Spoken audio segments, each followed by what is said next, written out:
怀孕已满5个月，我的男朋友出乎意料地拿出一份婚前协议，女方自愿放弃彩礼的要求，婚前的房产权益，女方无权主张。若男方离世，其名下房产由其父母继承。我一字一句地读完，心中的怒火熊熊燃烧，几乎无法控制自己的情绪。我愤然前往他的住所，想要一个合理的解释。大家好，开始今天的分享之前，希望你能给人间烟火点个订阅，我将会分享更多优质的内容。他面对我的质问，只是冷冷的回应：你若不签署，就请自己承担起养育孩子的责任。言下之意，若不答应他的条件，他就不会承担任何育儿责任。那一夜，我彻夜难眠，眼中含着泪水。第二天清晨，我做出了一个艰难的决定。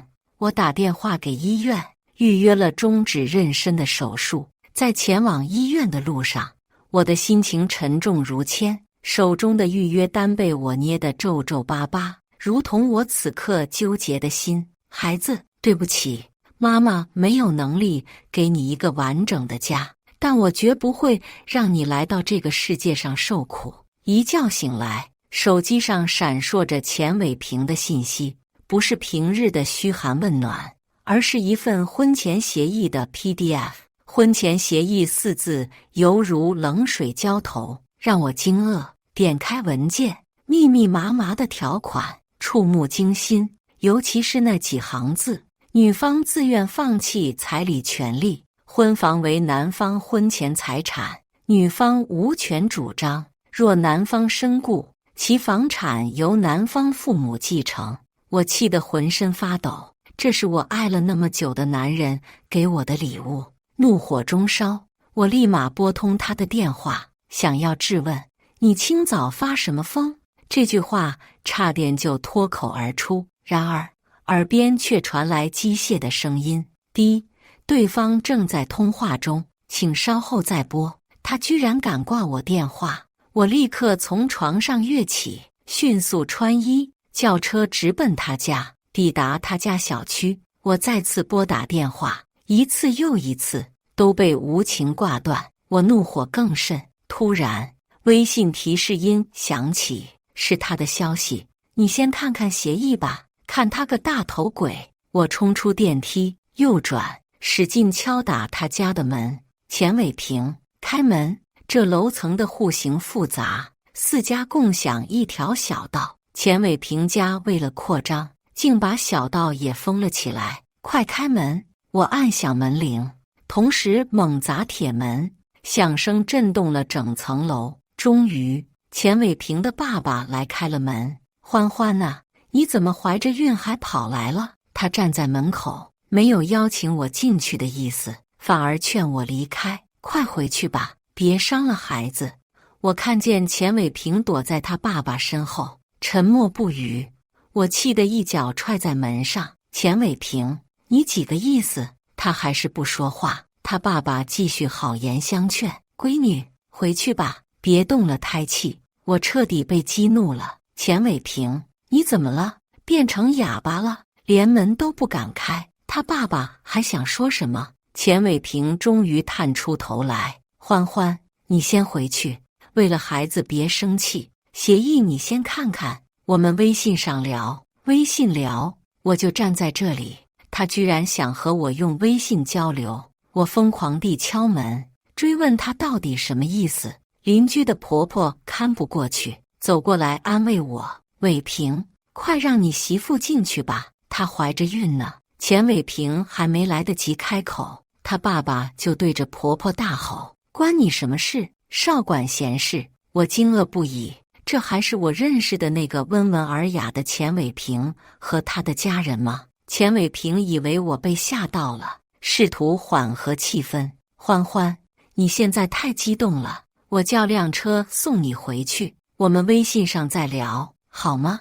我突然之间恍然大悟，这家子人真是狡猾至极，瞧着我怀孕，以为机会来了，便纷纷露出狐狸尾巴，哼，真是可笑。钱伟平苦追我4年之久，4年间对我呵护备至，甚至连旁人也都称赞他是个难得的好男人。即使到了谈婚论嫁的阶段，他也始终体贴入微，以我为重。然而，在我怀孕4个月的时候，钱伟平却一反常态，突然推翻所有曾经的承诺，提出要先诞下孩子再考虑领证。起初，我还以为是他父母的意思，毕竟老一辈人多少都有些重男轻女的思想。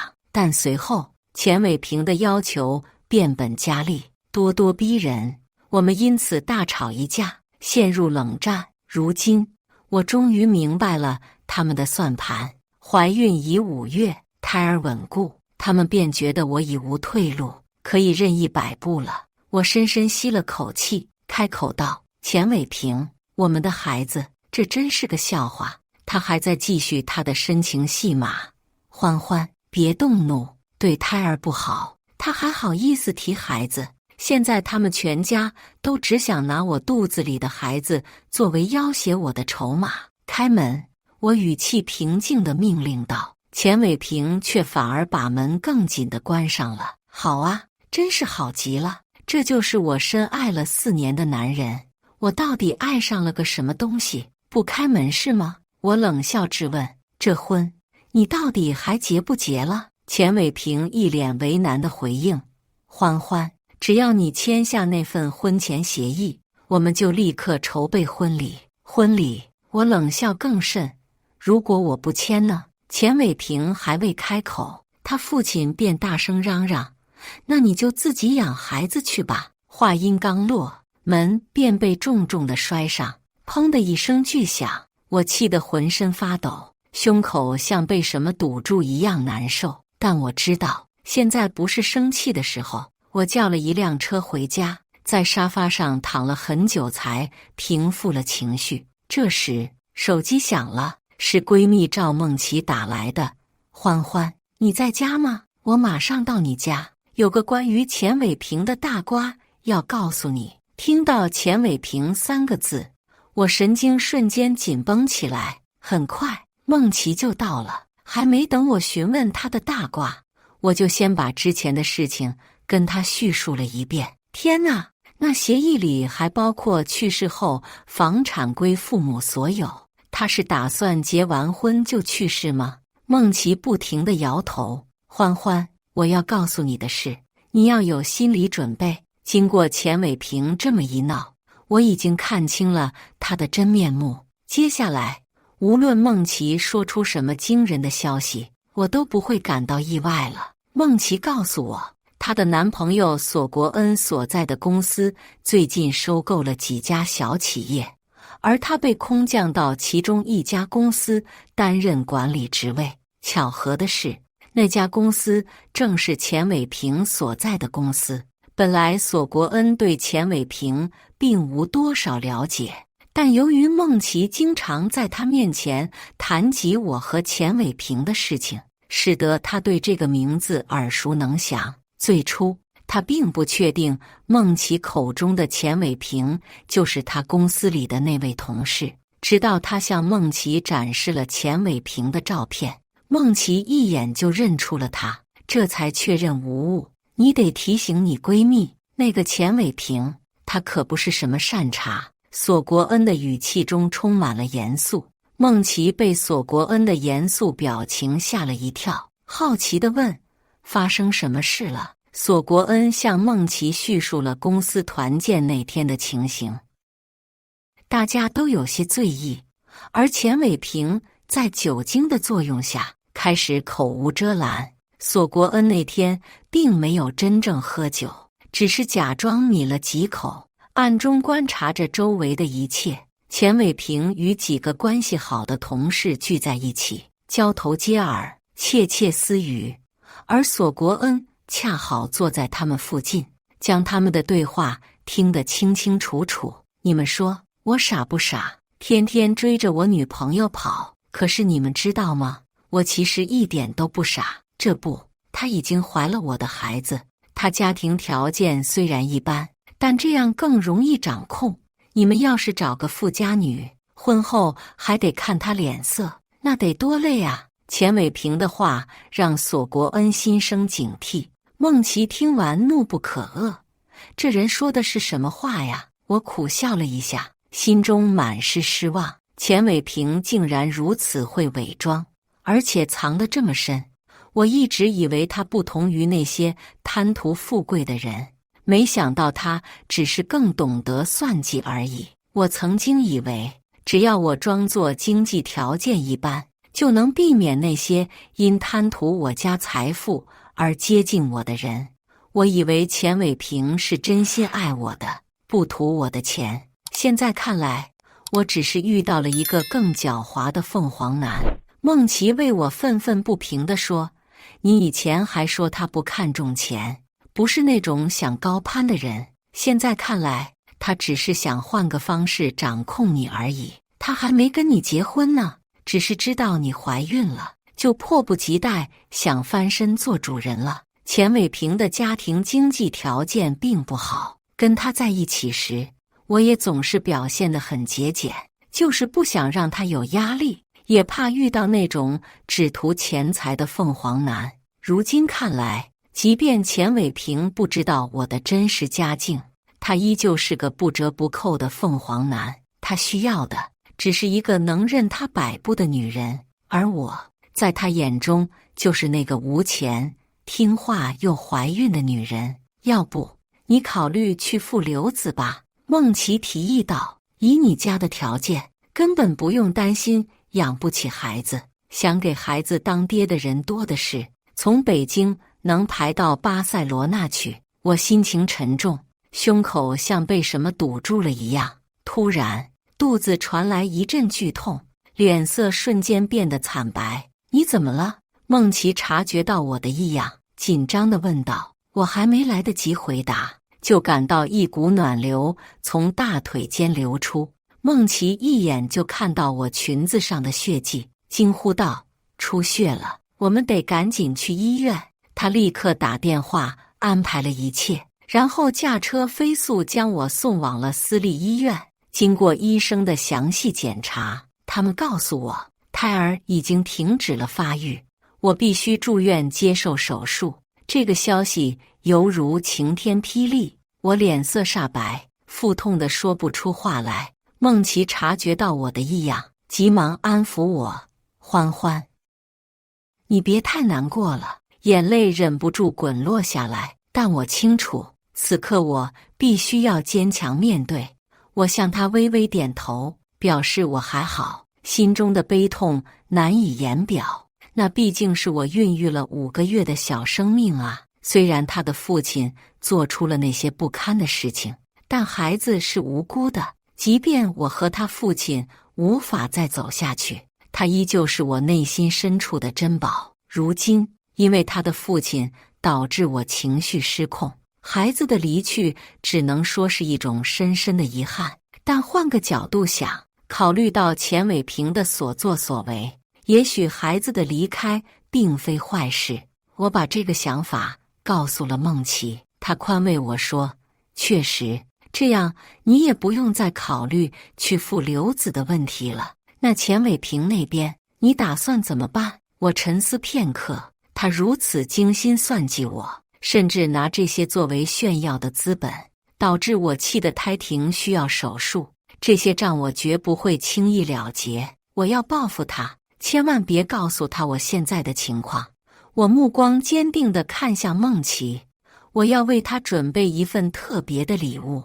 大约过了半个月，钱伟平竟然主动给我打来了电话。这段时间里，他就像消失了一般，杳无音信。但我知道，他这是在逼我，想用这种冷暴力的方式迫使我妥协。可他没想到的是，我比他能忍。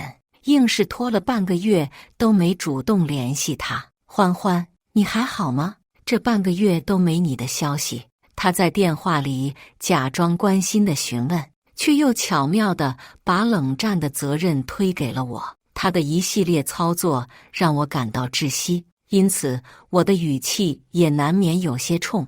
有什么事吗？他显然愣了一下，然后说：“之前我爸的态度确实有问题，他说的太过分了。但我爸妈抚养我长大不容易，希望你能理解。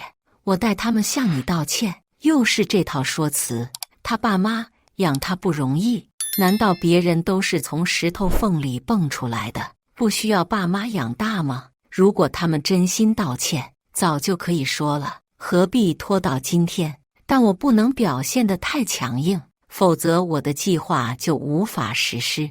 我要给他挖一个更大的坑。我能理解。我调整了一下情绪说道。钱伟平似乎看到了希望。欢欢，其实你是知道我的。我打断了他的话。你不用说了，我明白，你爸妈过惯了苦日子，心里没底，他们这么做也是为你好，这些我都能理解。钱伟平有些惊喜地说。欢欢，我保证。我再次打断他。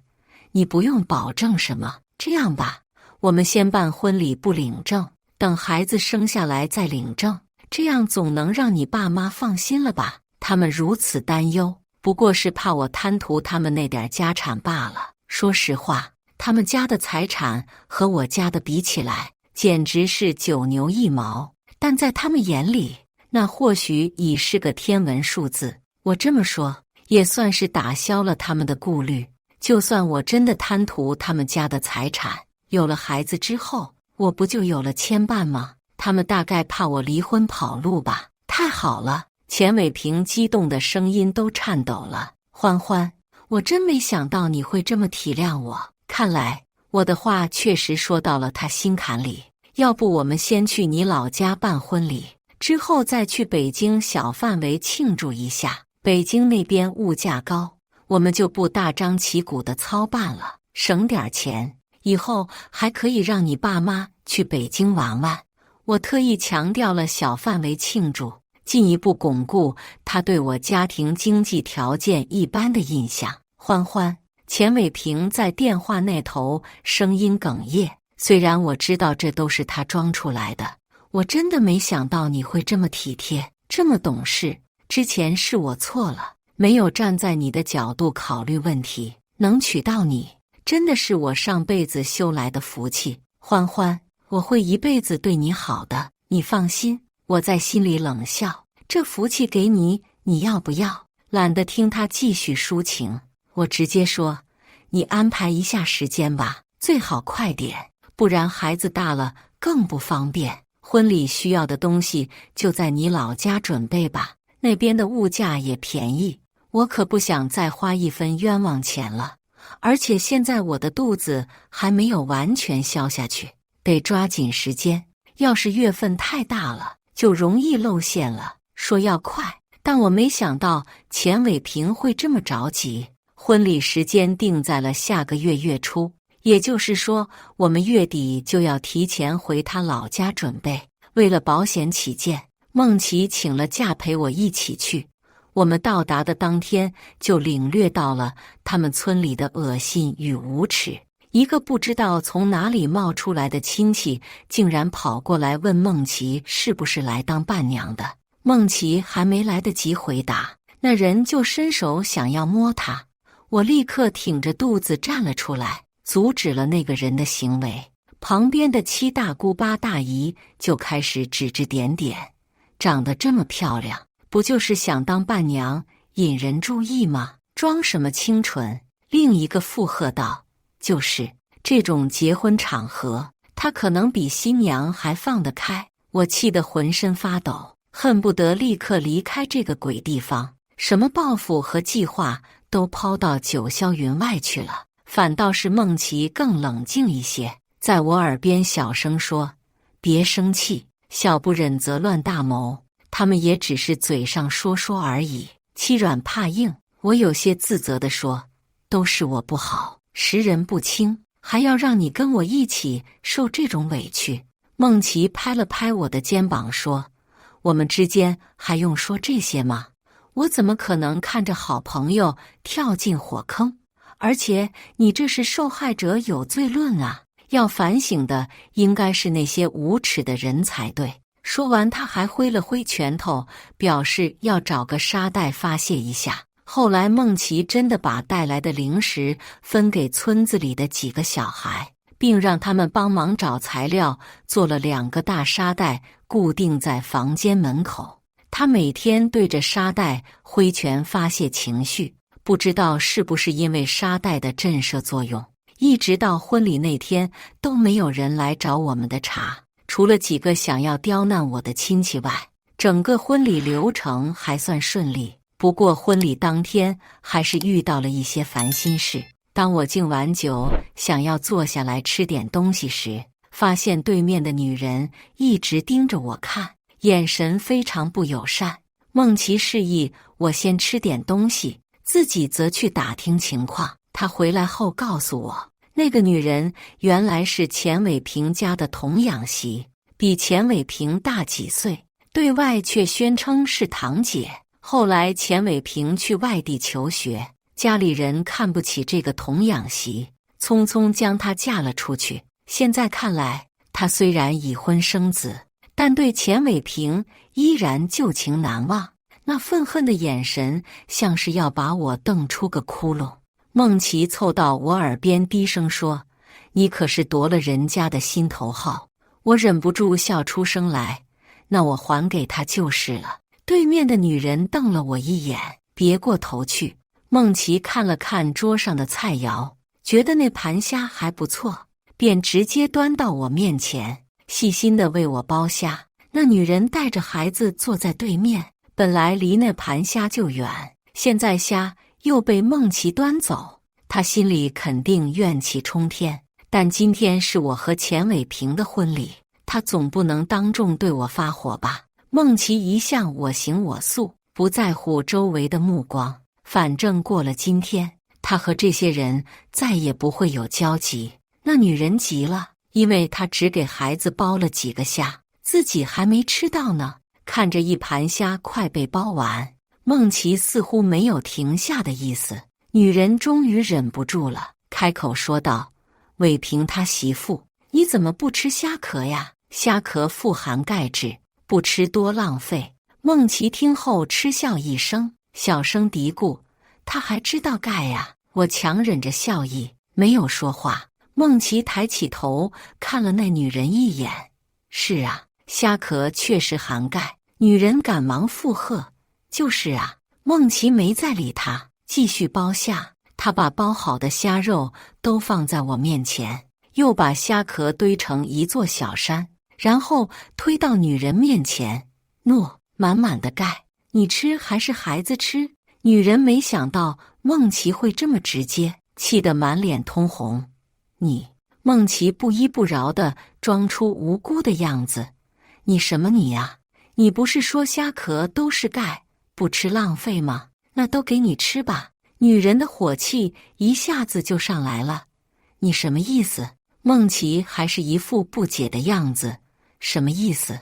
你不是说要吃钙吗？这不全都是钙，都给你了吗？”两人的对话虽然声音不大，但还是引起了周围人的注意。钱伟平也闻声赶来，看到我坐着吃虾不说话，又看到他那个所谓的堂姐面红耳赤的样子，心里顿时生出了嫌弃。伟平，那女人看到钱伟平过来，立刻装出一副委屈的样子。我和钱伟平对视了一眼。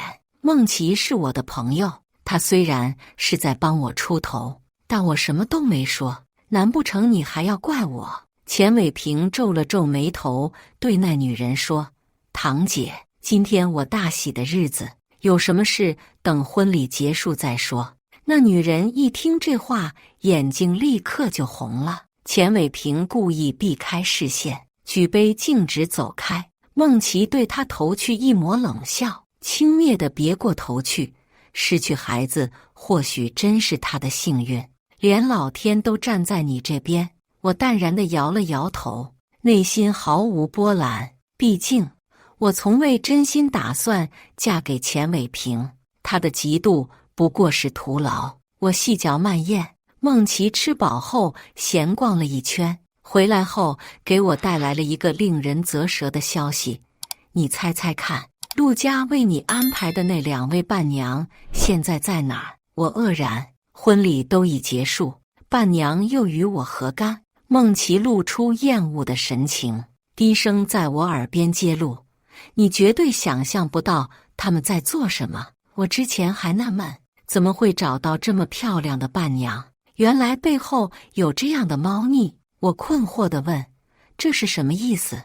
孟琪嘲讽地笑道：“说是伴娘，实际上都快搬到床上去了。几个老色鬼还在那儿排队等着，真是恶心至极。”我尴尬地扯了扯嘴角，这里的风俗真是让人大开眼界。婚礼刚一落幕，我便以不适应环境为由，与孟琪先行离开这个令人作呕的地方。我一刻也不想多待，钱伟平嘱托孟琪照顾好我，声称忙完后会来找我。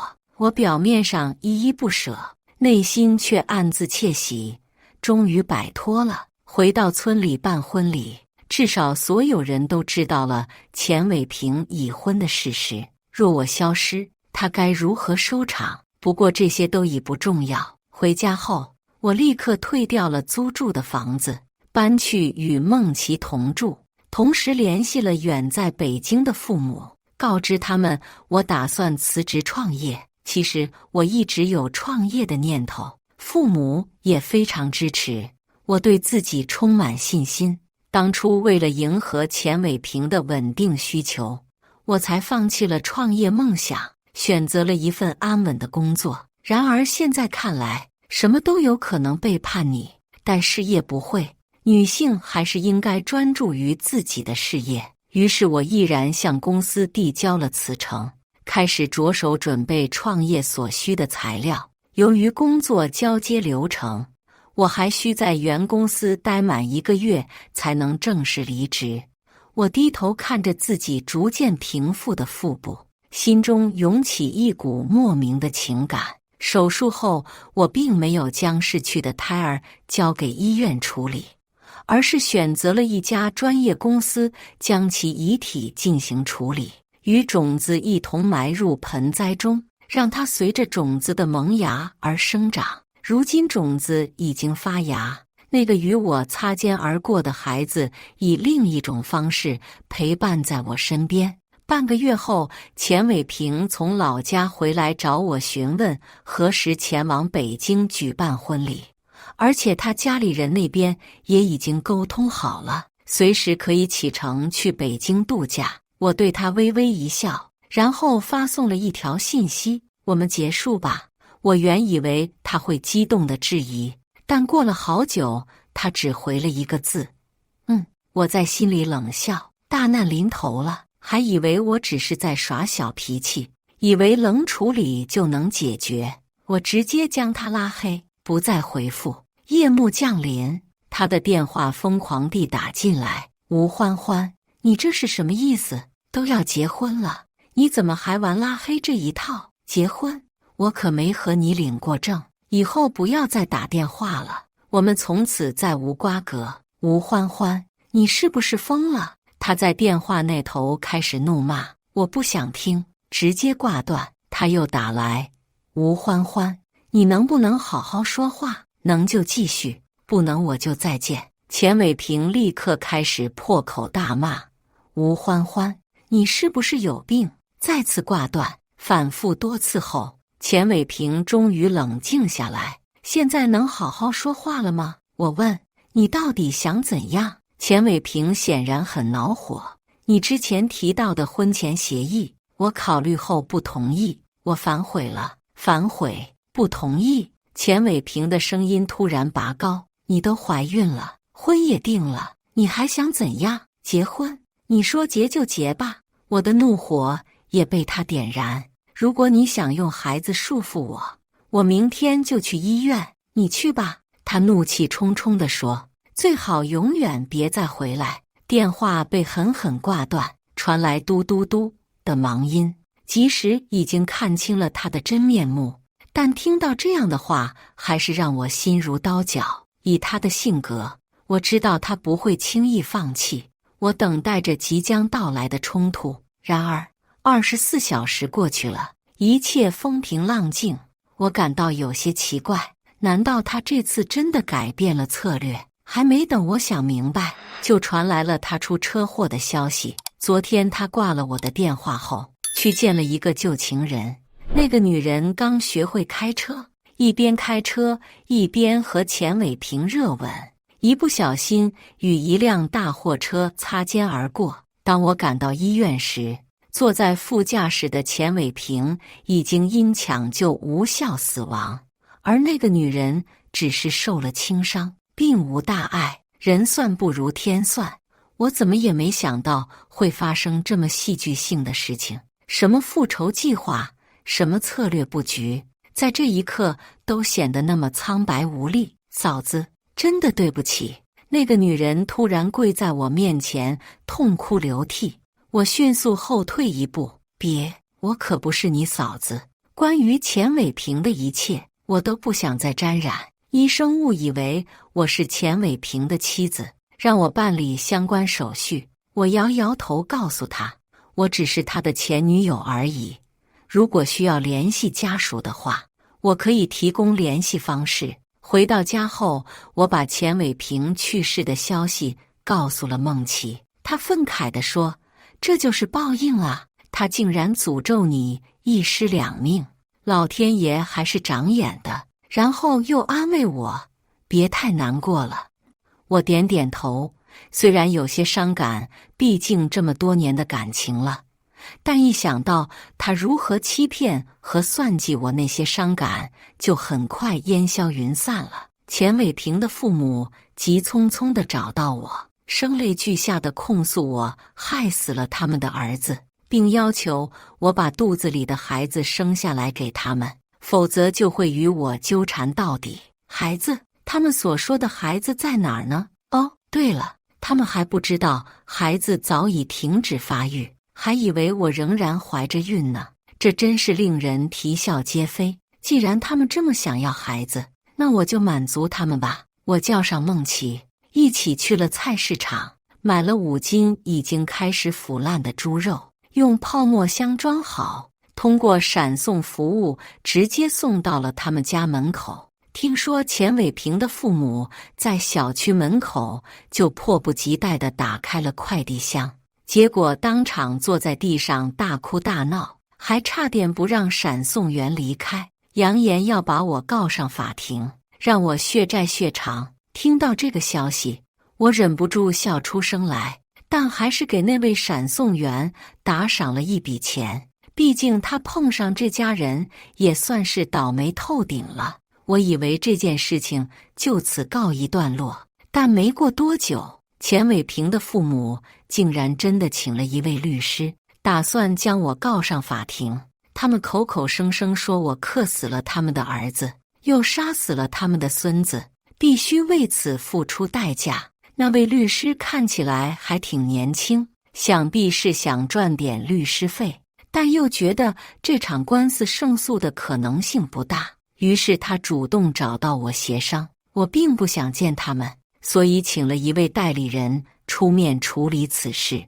代理人告诉我，律师建议我给予他们适当的经济补偿来了结此事，说白了就是破财消灾呗，花点钱把这件事彻底解决掉，毕竟破财免灾嘛。而且真的闹上法庭也是件很麻烦的事情。哼，钱伟平这个家伙生前就以结婚为借口存钱防着我呢，现在他死了还想算计我，让我赔钱。好啊，那就等着吧，看谁耗得过谁。于是我开始施展我的拖自觉策略，能拖多久就拖多久。过了一段时间之后，钱伟平他爸爸请的那位律师又主动找到了我。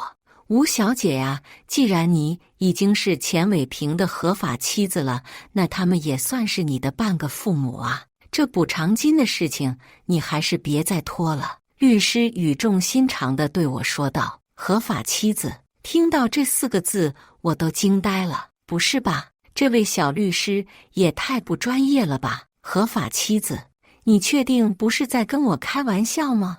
我睁大眼睛看着他问道。我和钱伟平连结婚证都没领过，怎么算得上是合法妻子呢？这下轮到他愣住了。什么？你们没领证？对呀，我理直气壮地回答。他们看了看我，又看了看我的代理人，脸上露出了尴尬的神情，恨不得当场抽自己一个大嘴巴子。原来钱伟平的父母在收到我寄给他们的烂肉之后，以为我已经把胎儿打掉了，于是他们第二天就急急忙忙地托关系找人想要告我，但是他们又不想花太多钱，所以恨不得能请到一个免费的律师上门服务。而那位小律师虽然没有什么实战经验，但价格实惠，而且时间充裕，很符合他们的要求。钱伟平的爸妈急切地请求那位律师帮他们打官司，添油加醋地描述了我如何克死他们的儿子，又如何残忍地弄死了孙子，还把孩子的尸体送到他们面前。他们的叙述简直比专业编剧的剧本还要精彩。那位律师也被他们的故事深深打动，觉得我在道德上确实有所亏欠，但从法律的角度来看，我并不一定会输。因此，他劝说钱伟平的父母先尝试与我协商，看能否通过支付他们一笔补偿费用来解决问题。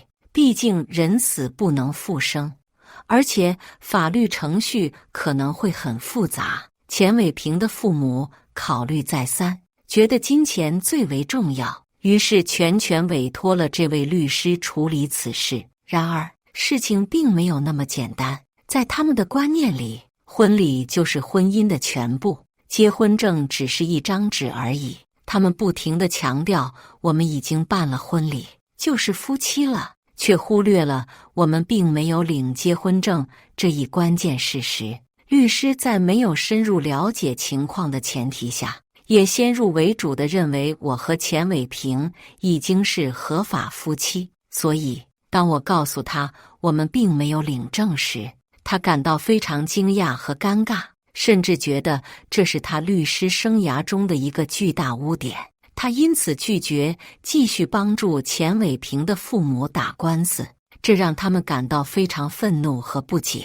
他们怀疑律师是不是被我收买了，怎么会在这个时候突然退出呢？钱伟平的父亲气急败坏地打听到了律师所在的事务所，并直接上门质问。他想知道为什么律师会突然退出，是不是被我收买了？面对钱伟平父亲的指责，律师也感到非常愤怒，他觉得自己被坑了。这么重要的信息，没有领结婚证，竟然之前没有被告知。他怒斥钱伟平的父亲：有你这么坑人的吗？废话一大堆，情绪一大堆，最重要的信息却没说。钱伟平的父亲一向横行霸道，哪里受得了这种小年轻的怒对？他立刻火冒三丈的回击：我不懂什么领证不领证，反正我们在村里办过婚礼，那就是结婚了。现在你临阵脱逃，就是收钱不办事。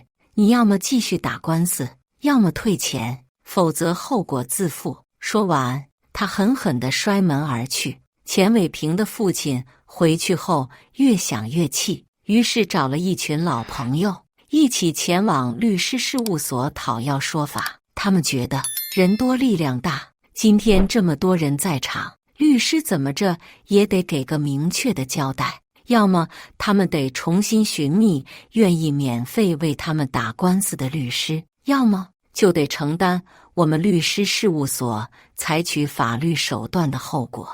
此言一出，律师事务所内的众人都愣住了，面面相觑，不知该如何回应。其实，再找人打这场官司已是不可能，这种自掘坟墓的事情，谁会愿意做呢？更别提还要免费了，这简直就是天方夜谭。律师事务所的负责人赶忙给这些情绪激动的大爷们每人端上一杯热茶，然后耐心细致地给他们进行普法教育，反复讲解相关法律条文。但钱伟平的父亲显然听不进去，他固执地问：“你们到底能不能打这场官司？”负责人无法直接拒绝，只能再次绕回法律条款的解释上。然而，老爷子们显然已经不耐烦了，他们开始发火，最后通牒般地问道：“你们到底打不打这场官司？”负责人只能无奈地摇头，表示无法接受这场官司。看到这样的答复，钱伟平的父亲和同来的老友们彻底被激怒了。他们按照自己年轻时的处理方式，一气之下将律师事务所砸了个稀巴烂，电脑被砸坏，屏幕碎裂，就连负责人也受了伤。然而，他们似乎对此并不在意，砸完后便扬长而去。我听到这里，不禁好奇地问孟琪：“那后来呢？他们就这样算了？”孟琪微微一笑，神秘地冲我眨了眨眼睛，说：“这怎么可能呢？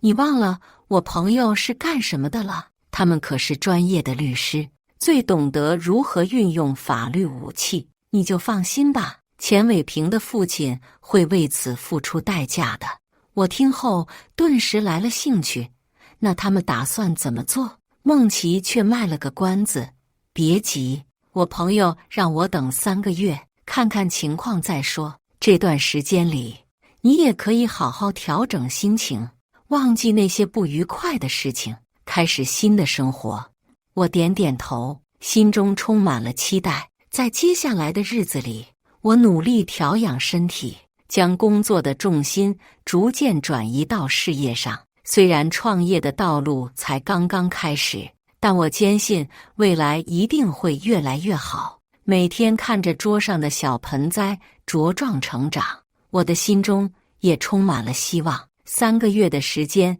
转瞬即逝，这段时间里，我如同脱胎换骨一般，全身心投入到我的创业项目中。与孟琪的偶尔聚会，也只是匆匆交流近况。他总是神秘地笑着，说那场官司的事情还在进行中，一切都在掌控之中。直到有一天，孟琪打来电话，声音中透露着一丝兴奋：“喂，你知道吗？钱伟平的爸爸最近可是焦头烂额了。”我心中一动，忙问：“怎么了？”律师事务所那边终于出手了，他们不仅提起了诉讼，还要求赔偿各种损失，包括物质和精神上的。孟琪解释道，而且他们还找到了钱伟平之前的一些不当行为证据。现在陆家人正处于风口浪尖上。我震惊之余，也不禁为孟琪的朋友们的手段感到佩服。这场官司从一开始就注定是陆家人无法逃避的噩梦。钱伟平的父亲原本以为那次砸律师事务所只是小事一桩，毕竟在他们那个年代，拳头大就是硬道理。但他没想到，这次遇到的对手并不是普通的律师事务所，而是一群精通法律且有着丰富诉讼经验的律师。当他们收到法院的传票时，陆家人都慌了神，钱伟平的父亲更是气得暴跳如雷。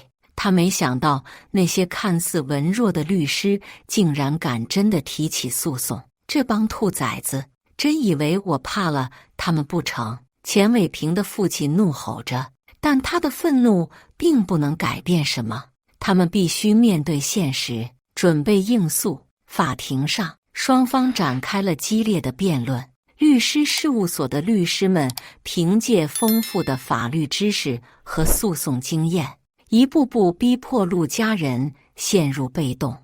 而钱伟平的父亲虽然气势汹汹，但在法律的战场上，他显然不是那些专业律师的对手。随着庭审的深入，越来越多的证据被呈现出来，证明陆家人确实存在过错。钱伟平的父亲脸色越来越难看，他知道这次自己是真的惹上了大麻烦。庭审结束后，法院判决陆家人赔偿律师事务所的所有损失，并公开道歉。这一结果让钱伟平的父亲无法接受，但他也明白这次是自己太过冲动，导致了这样的后果。赔偿的金额虽然不算天文数字，但也足以让陆家人感到压力。钱伟平的父亲不得不变卖了一些家产来筹集资金，而那些被砸坏的电脑和办公设备也需要重新购置。这场官司让陆家人元气大伤，不仅经济上遭受了损失，更重要的是他们的名声也受到了极大的损害。在村子里，他们成了众人议论的焦点。钱伟平的父亲也因此变得沉默寡言了许多，而我在得知这一结果后，心中五味杂陈。虽然我对陆家人的遭遇没有太多的同情，但我也明白冤冤相报何时了的道理。这场官司虽然让我出了一口气，但同时也让我意识到仇恨并不能解决问题。孟琪在得知结果后给我打来了电话。怎么样？现在心情是不是好多了？算是吧，我叹息道。但其实我也没想到事情会发展到这个地步，这就是法律的威力啊！孟琪感叹道。有时候我们需要借助法律的力量来维护自己的权益。我同意地点点头。是啊，这次多亏了你的朋友们。别这么说，他们也只是尽了自己的职责而已。孟琪笑道。不过话说回来，你现在是不是可以重新开始新的生活了？我想是的。我深吸一口气说道。这场官司让我明白了很多事情不能靠拳头和仇恨来解决，我应该把更多的精力放在自己的事业和生活上。随着时间的推移，我的创业项目逐渐走上了正轨，与孟琪的聚会也变得频繁起来。我们经常一起分享彼此的喜怒哀乐和生活中的点滴趣事，而那些关于陆家人的事情也逐渐被我们淡忘在了脑后。直到有一天，孟琪突然告诉我一个消息。你知道吗？钱伟平的父亲最近生病了。哦，怎么回事？我有些惊讶地问道。听说是癌症晚期。孟琪叹息道。其实他也挺可怜的，为了那场官司付出了那么大的代价，现在又得了这种病。听到这个消息后，我心中五味杂陈。虽然我对陆家人没有太多的好感，但得知这样的消息还是让我感到有些惋惜。毕竟生命是脆弱的，每个人都应该珍惜当下。以上就是今天分享的故事，大家有什么想说的、想吐槽的，欢迎在下方评论交流。也更希望能给人间烟火点个订阅，我将会分享更多优质的故事内容。